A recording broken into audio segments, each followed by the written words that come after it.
joining us tonight, Chairman Schiff. And I just want to get your reaction to the Supreme Court's decision today about the congressional subpoenas for Donald Trump's tax returns.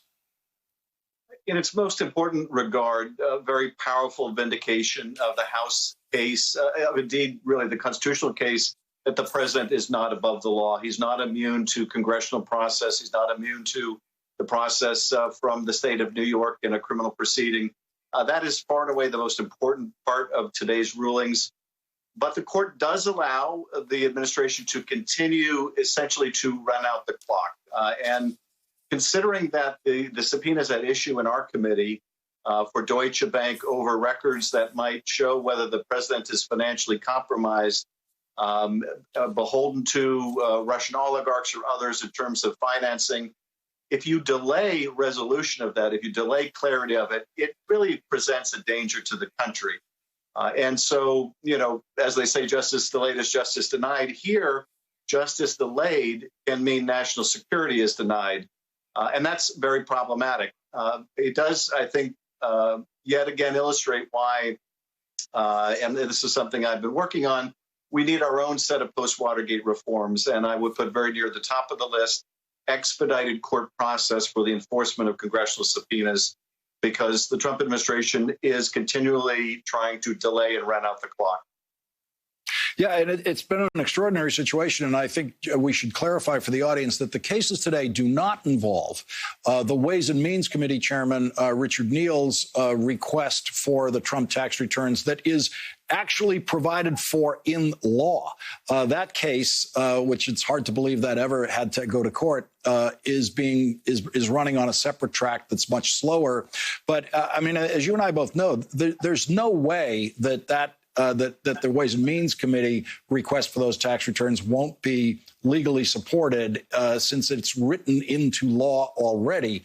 So that's a very different one from what we're talking about. I want to get your reaction to what William Barr said about these decisions today. Let's listen to this. Well, obviously, we were disappointed in the decision to the extent it did not accept our argument, the government's argument about the extent of the president's immunity.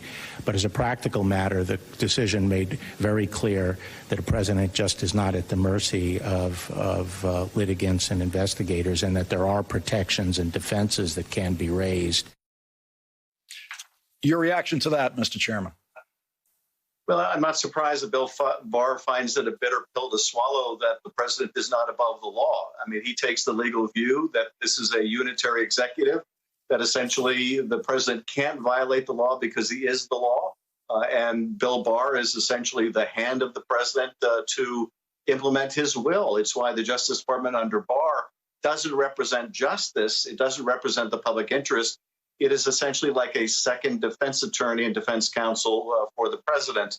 But thankfully, as I mentioned, we have once again, an affirmation, even by justices that Donald Trump appointed, that no, as 200 years of jurisprudence demonstrate, this president is not above the law. He must comply with legal process. The difficulty is that Bill Barr and Donald Trump will do everything they can to delay. We will go back to the district court.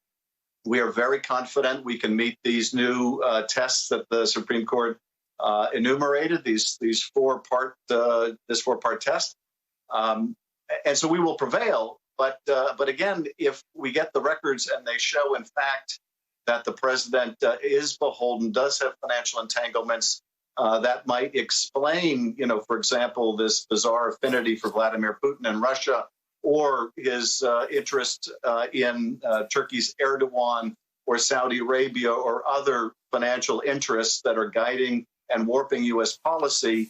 If we don't get that for months for months from now, it means the country continues to be at jeopardy during that delay. Chairman Adam Schiff, thank you very much for joining us on this important night. We really appreciate it.